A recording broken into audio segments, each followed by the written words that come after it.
again, thanks for your hard work. It is the Lord's work. I'm honored to have been in this fight for justice with all of you. God bless all of you.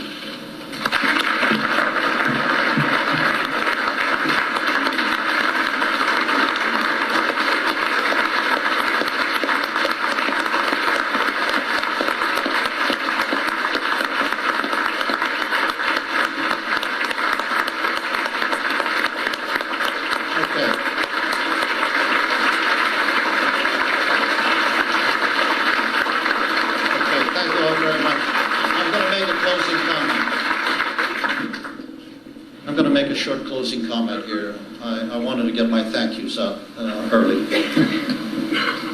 Before I close, let me address the elephant in the room today, and you all have been very generous and polite in your welcome.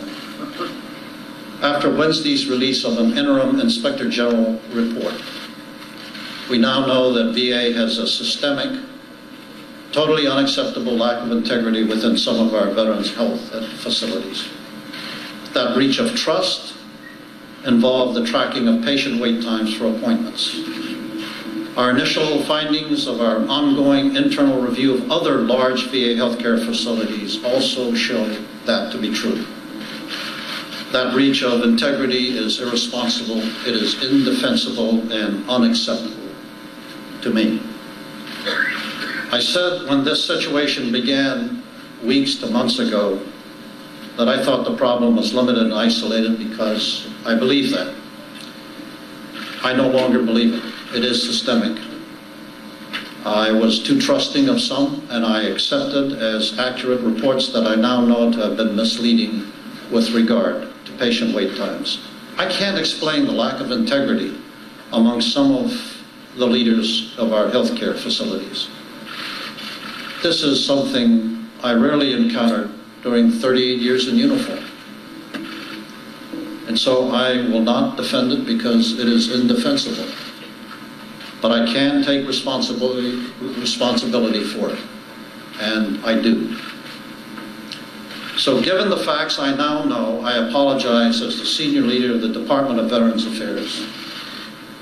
I extend that apology to the people whom I care most deeply about, and that's the veterans of this great country, to their families and loved ones whom I have been honored to serve for over 5 years now. It's a call of a lifetime.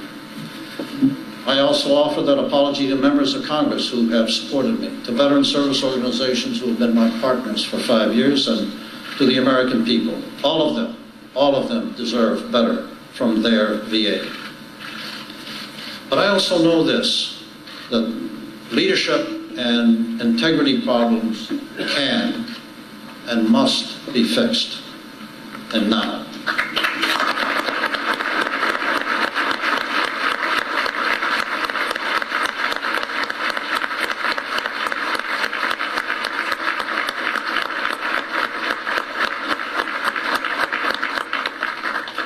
And so I'm just announcing that I'm taking the following actions.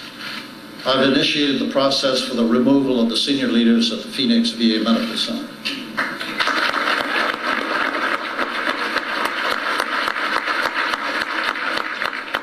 We will use all authority at our disposal to enforce accountability among senior leaders who are found to have instigated or tolerated dishonorable or irresponsible scheduling practices at VA healthcare facilities.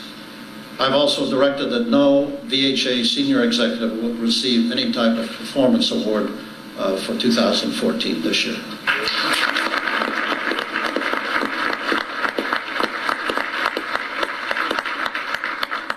I've directed that patient wait times be deleted from VHA employees' evaluation reports as a measure of their success.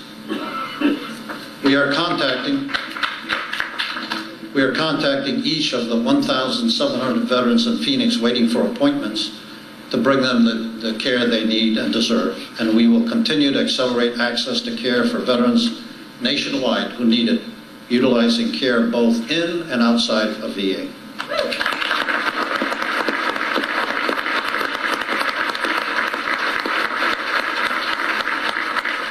We'll announce the results of our nationwide audit of all VA healthcare facilities in the coming days.